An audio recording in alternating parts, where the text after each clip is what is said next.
Prosseguindo no estudo da Arqueologia Bíblica 2, estamos na lição 5, o item 9 do material didático, a escrita alfabética. Vamos lembrar que eu comentei com vocês que foi na lição 3, que a escrita alfabética, segundo a história, ela começou, os primeiros sinais dela são lá entre 1800 e 1700. E eles dizem que foi um semita que vivia na região do Egito e teria adaptado aquela escrita dos hieróglifos egípcios para a escrita alfabética. Até coloquei a possibilidade de ser José, né? Pois bem, o achado mais antigo de escrita alfabética, como nós estamos seguindo aí uma ordem cronológica, diz que foi próximo desse momento que Moisés nasceu, que Israel está próximo de sair do Egito. O comentário diz, olha, próximo do ano 1503, cerca de 57 anos antes do Êxodo, é a data que a arqueologia atribui para o primeiro achado arqueológico com caracteres que indicam a escrita alfabética. Como vimos anteriormente, a escrita alfabética parece ter nascido nos dias de Amenemés III, que é o faraó identificado como o faraó dos dias de José. Mas a arqueologia só consegue comprová-la nos dias de Tutmés II. E aí eu coloquei aí uma figura, né, que é o achado da arqueologia, em que eles identificam os primeiros caracteres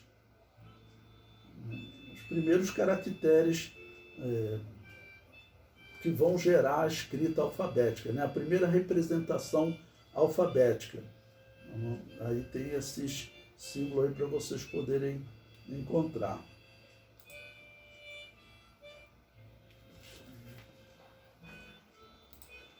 Bom, o item 10 do material didático diz Hatshepsut governa. Bom, nós vimos no tópico anterior que o pai de Hatshepsut, Tutmés I, morreu, não deixou filho do sexo masculino.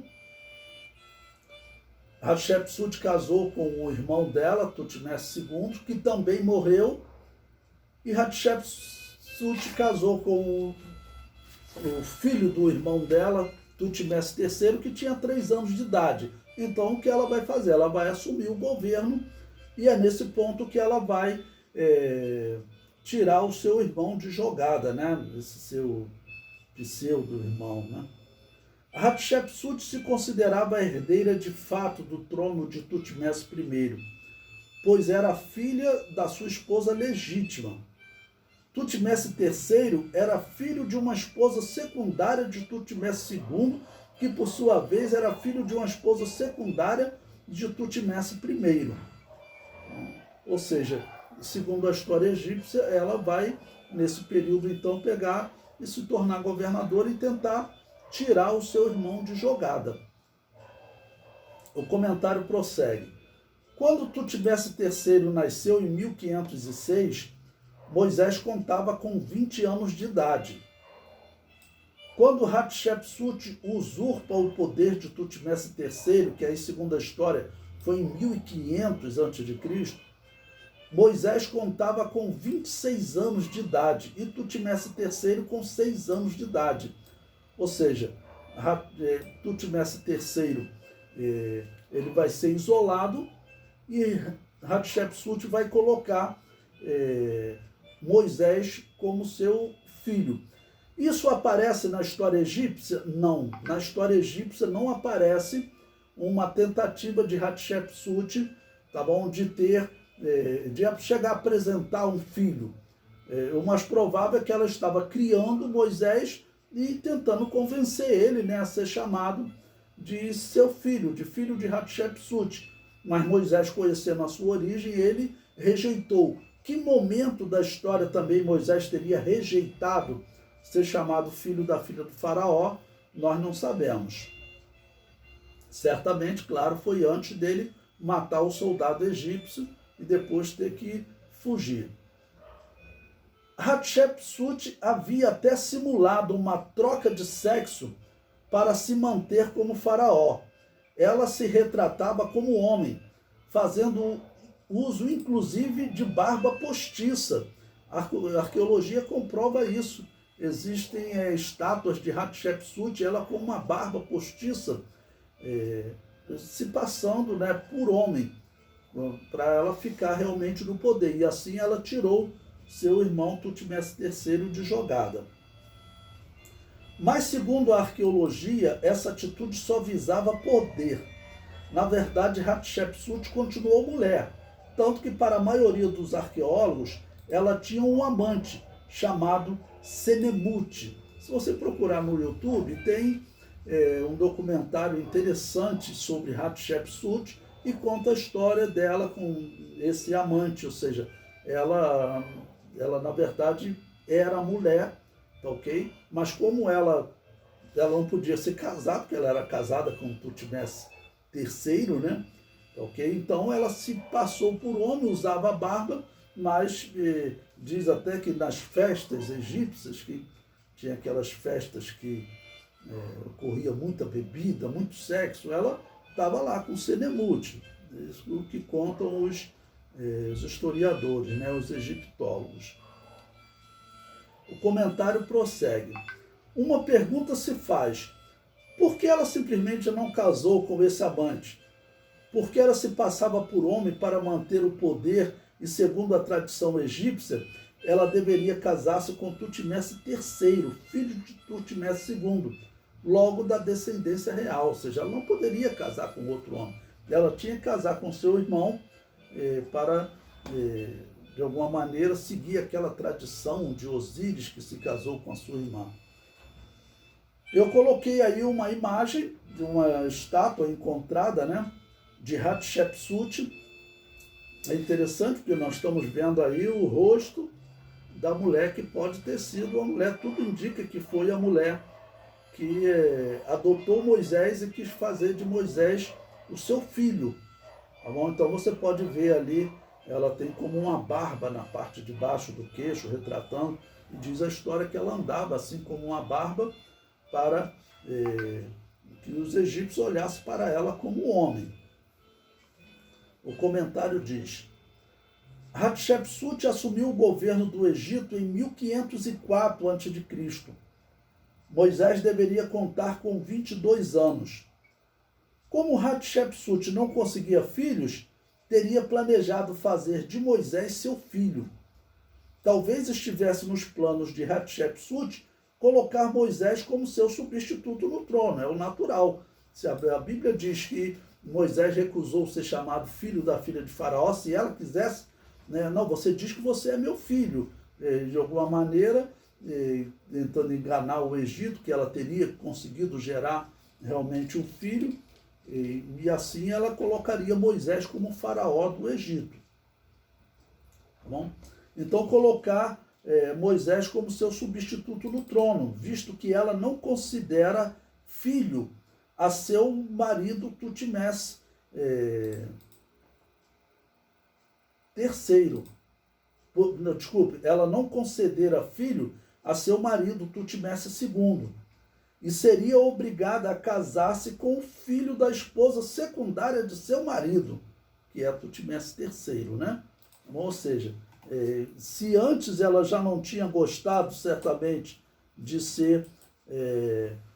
ter que se casar com um irmão seu, mas filho de uma mulher secundária, muito menos agora, vamos dizer, que o seu marido, Tutmés II, tinha outra mulher e gerou um filho, ela ter que se casar com esse homem.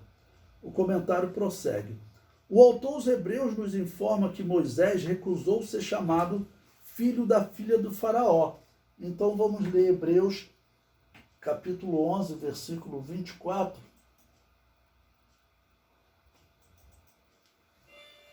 Que diz: pela fé Moisés, sendo já grande, recusou ser chamado filho da filha de Faraó.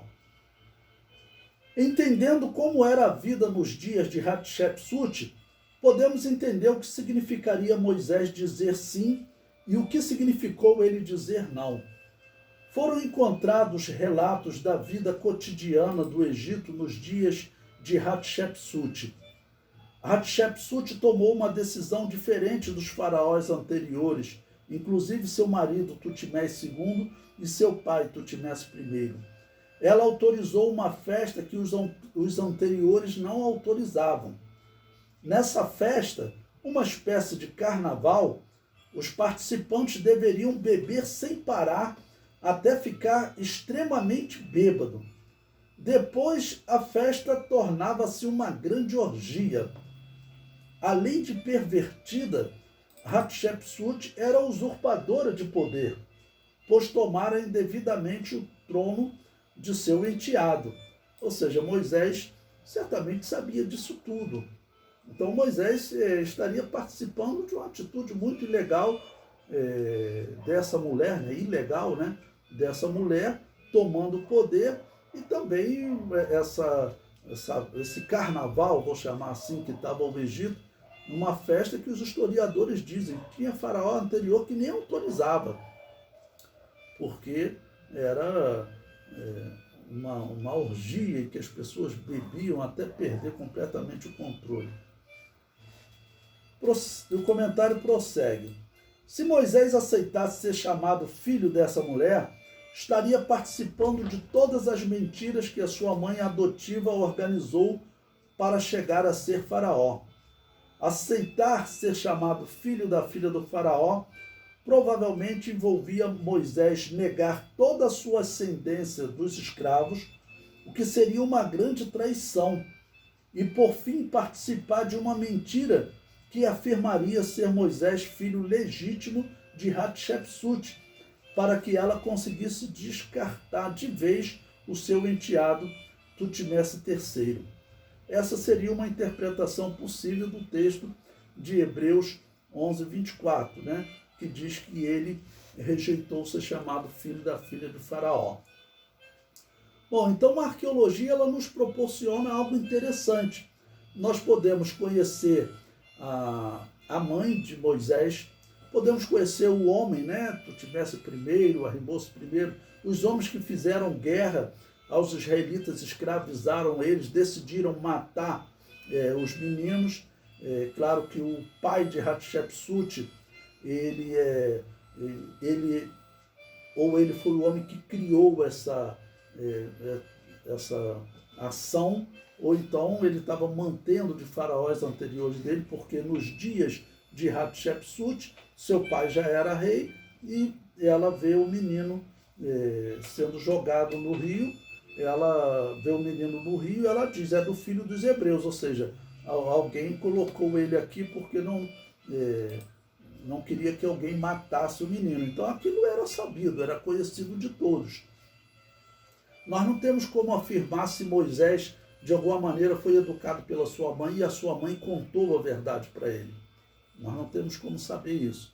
Mas Moisés, ele, de alguma maneira, ele ficou sabendo, que ele era filho dos escravos. E quando ele ficou sabendo, ele rejeitou, né, ser chamado filho da filha de Faraó, que ele estaria participando ali de uma grande mentira, né? O número 11, no material didático, diz Hatshepsut e os Ixos. Bom, eu cito aí um livro da Enciclopédia da Bíblia de Tenney, volume 3, que ele faz um comentário sobre Hatshepsut. Ele diz: seus governantes adotaram o estilo faraônico, inclusive o título filho de Ra. A observação posterior de Hatshepsut de que eles governaram sem Ra reflete sua legitimidade a seus olhos, alguma hostilidade da parte deles a Ra. Bom, nós vimos em tópicos anteriores que os Ixos, eles pelo menos adotaram uma divindade que seria Sete. Sete era o homem que gerou Noé. A descendência, Noé era descendente de Sete. Isso talvez tenha influenciado os Ixos, ou até podem ter usado aquela adoração apenas fictícia, né, para atender aos egípcios, mas não é impossível, já que nós vamos encontrar no período dos reis, eles se desviando muitas vezes. Mas quando eles estão como escravos, né, se eles estiveram desviados, como escravos eles se converteram, porque a Bíblia diz que Deus os visitou e os conheceu. Ou seja, essa expressão, como nós entendemos, que eles estavam nesse momento servindo novamente a Deus. Então não é uma garantia de que eles tenham realmente se desviado, pode ter sido parte, nós não sabemos. Mas é interessante nessa parte nós podemos encontrar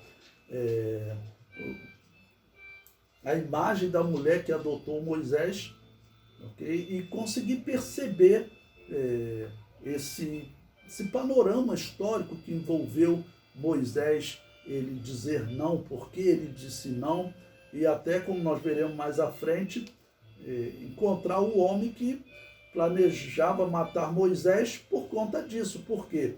Vai chegar um momento que Hatshepsut vai morrer, vai sair do poder, e aí Tutmés III seria o homem que, então ele vai querer matar Moisés, porque ele sabia que Moisés estava nos planos de Hatshepsut para ser colocado no seu lugar como faraó.